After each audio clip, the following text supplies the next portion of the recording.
Hoje eu estou aqui para falar uma coisa muito séria para vocês. Nenhuma mulher foi eleita como prefeita em nenhuma capital brasileira.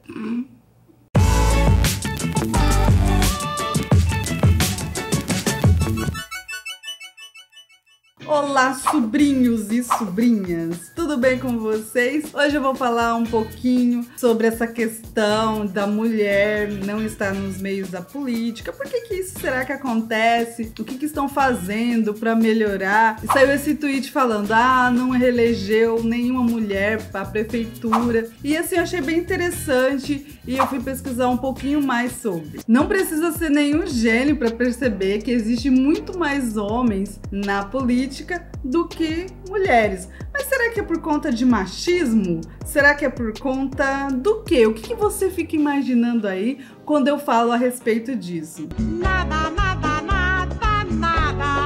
Primeiro vamos saber um pouco do contexto histórico da mulher ali na questão de votar, de ser eleita. Não sei se vocês sabem, mas a primeira mulher a votar no Brasil foi a Celina Guimarães. Ela registrou seu título na cidade de Mossoró, lá no Rio Grande do Norte, em 1927. Eu vi também em alguns lugares falando que isso ocorreu em 1928. Então tá ali, entre 27 e 28. Mesmo assim, os primeiros votos femininos foram anulados, por conta que na época o Senado disse que teria que fazer uma lei específica para poder aceitar os votos das mulheres. Falando ainda da Celina, anos depois, muito tempo depois, foram entrevistar ela e perguntaram para ela o que ela achava de ser a primeira mulher a votar. Legal, bem louco, empolgante. E ela respondeu da seguinte maneira: eu não fiz nada, tudo foi o meu marido que se empolgou na campanha de participação das mulheres na política brasileira.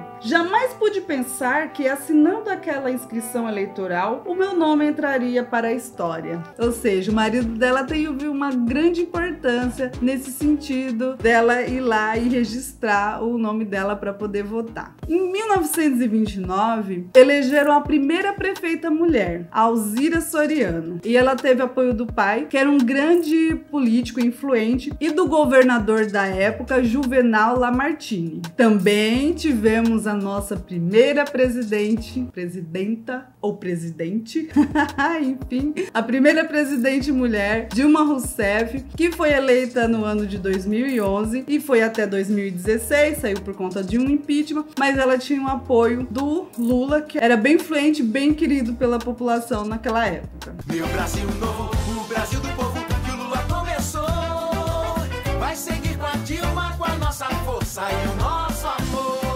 Desde aquele ponto do primeiro voto até eleger uma presidente, que é o cargo mais alto do executivo, né? Teve todo um processo. Mesmo assim, acharam que não era o suficiente, que não tinha mulheres, né, na quantidade desejada. Então, uma emenda constitucional 97/2017 vedou que a partir de 2020, todo partido político deveria indicar pelo menos 30% das mulheres filiadas para concorrer ao pleito. E o que mudou em relação anteriormente é que antes as mulheres eram meio que escolhidas por coligação. E agora não. Partia para uma questão mais do partido indicar esses 30% de mulheres. Espera. Talvez tenha ficado confuso, então vou explicar mais uma vez, de forma mais resumida. Vamos lá. Em 1997, foi criada uma lei para adicionar a mulher na política. Só que os políticos faziam cabalachos através das coligações para colocar o número previsto de mulher. Então, depois da emenda constitucional 97/2017, vedou essa prática das coligações. Os partidos, então, passaram a ter a obrigação de preencher esse número mínimo de 30% de mulheres por partido. Entendeu? Então, beleza, voltemos. E assim, como que que isso impactou as eleições de 2020? Ai, vamos aos números. As mulheres representaram apenas 12% do número de prefeitas eleitas no Brasil. Exatamente a mesma quantidade de 2016. Ou seja, foram 615 prefeitas contra 4.750 prefeitos.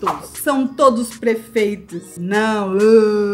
E também nessa matéria fala que teve muitos ataques, até físicos e morais, contra as mulheres. Mas assim, eu não espero outra coisa da política. Geralmente são homens quase querendo matar outros homens. Então assim, eu vejo assim até de uma maneira natural que isso também aconteça com as mulheres. Mas assim, eleger uma mulher é sempre uma coisa assim fantástica, assim, para chamar atenção, e todo mundo fica muito feliz quando isso acontece, não é mesmo? É verdade.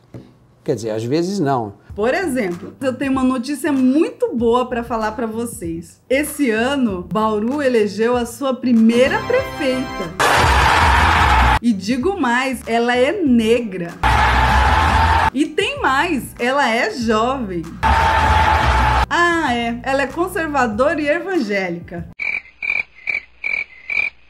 Então, por conta dela não seguir a pauta da galera paz e amor, ela foi hostilizada e sofreu vários ataques racistas. Inclusive, vou deixar uns aqui para vocês darem uma olhada. Não basta ser só mulher, tem que também seguir uma pauta, uma filosofia. E senão você vai ser hostilizada. Então, assim, é só mulher mesmo? É só questão de ter uma representante mulher?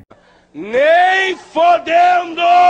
Como eu disse anteriormente, né, os partidos têm que ter essa quantidade de mulheres, senão eles não conseguem concorrer à eleição. Então criou essa cota de gênero. E assim, o que aconteceu com essa cota de gêneros, né? Abriu um leque para quê? O que o Brasil mais consegue fazer? Fraudes.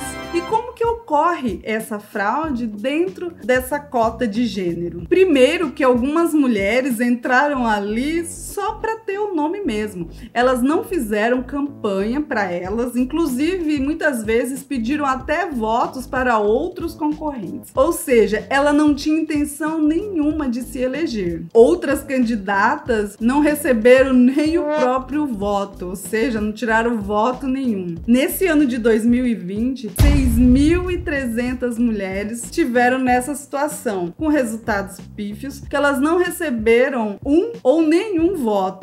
Eu achei a quantidade assim bem significativa. Dentro dessas 6.300, 500 delas usaram o seu fundo partidário e mesmo assim tiveram um desempenho assim horrível de não ter nenhum voto. E isso seria um indício de laranja partidária. Olha só, mais um para a coleção do Brasil. É tanta coisa que a gente vê, né? Ou seja, mostra que a canetada não resolve alguns problemas, como todo ANCAP ou libertário já sabe.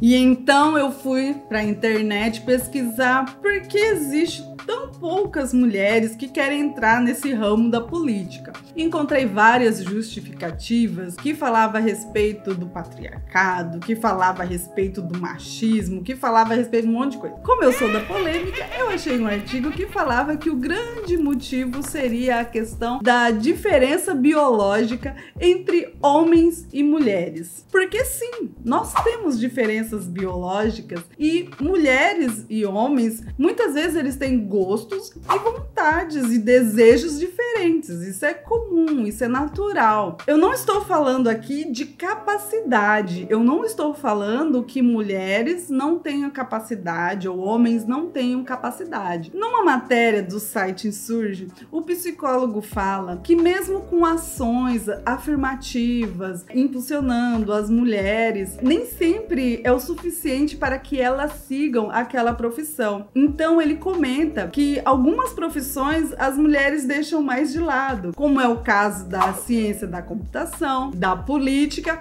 entre outras profissões. Para esse psicólogo, seria uma questão de escolha. Um estudo publicado em 2019 fizeram uma pesquisa com pessoas até 15 anos para poder verificar essa questão da política. E assim, eles perceberam que nos meninos estava muito mais aflorado esta questão deles quererem participar da política. No artigo lá da Insurge, fala que muitas mulheres preferem até empregos com mais flexibilidade, porque elas estão muito envolvidas nessa questão de cuidar da família e das pessoas que estão à sua volta. Não que os homens não cuidem das suas famílias, mas as mulheres são mais propensas a cuidar das suas famílias. Para o psicólogo Pinker, algumas mulheres nem pensam em chegar no topo das suas profissões, porque elas acham que com isso elas terão mais pressão e não vão ter liberdade suficiente para fazer o que elas querem, como cuidar dos filhos, entre outras coisas. Pinker ainda afirma que mulheres talentosas, inteligentes, elas não procuram escolher as mesmas coisas que os homens. Elas têm gostos diferentes e elas procuram fazer outras coisas. Porque algumas vezes a gente tem a impressão que se tiver oportunidade, a mulher vai querer fazer o que o homem está fazendo. Não, você é burro, cara, que loucura. E não é bem assim. Geralmente elas procuram fazer outras coisas. Portanto, liberdade de escolha sempre será um melhor caminho. Essa questão de resolver os problemas na canetada, criando cota de gênero, não vai resolver a questão de mais representação feminina lá no Congresso ou na Câmara dos Vereadores. Não vai resolver. E é uma questão cultural delas quererem estar ali. E não é porque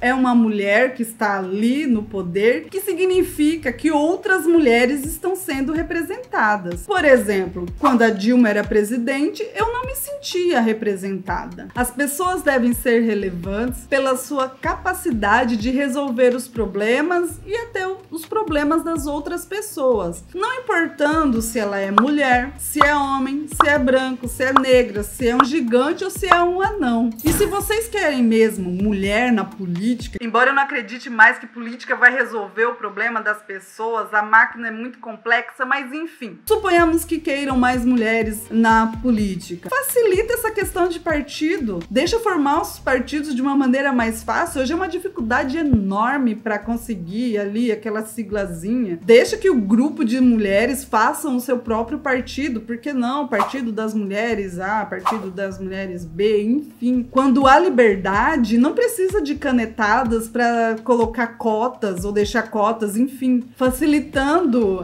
nessa questão que eu acabei de falar dos partidos seria muito mais fácil. Quem sabe uma questão cultural, mas a canetada não vai resolver. Só o fato de ser mulher também não representa. Então hoje eu vou deixar uma frase que eu não achei quem que é o dono, porque parece que um monte de gente é o dono, mas é uma frase que eu ouço muito, que é: lugar de mulher é onde ela quiser. Se ela quiser estar na política, beleza. Se não quiser, paciência e seja feliz. Hoje eu vou agradecer ao Liber Mulher, que ajudou a reunir o conteúdo e as pautas para poder estar falando a respeito desse tema de hoje. Então, muito obrigada, meninas. Quem quiser seguir o Liber Mulher, elas estão lá tanto no Facebook quanto no Instagram. Então, seguem lá. E por hoje é só. Espero que vocês tenham gostado. Se você gostou, curta, compartilhe com seus amigos. Se inscreva no canal se ainda não está inscrito para a gente chegar a 1000 inscritos.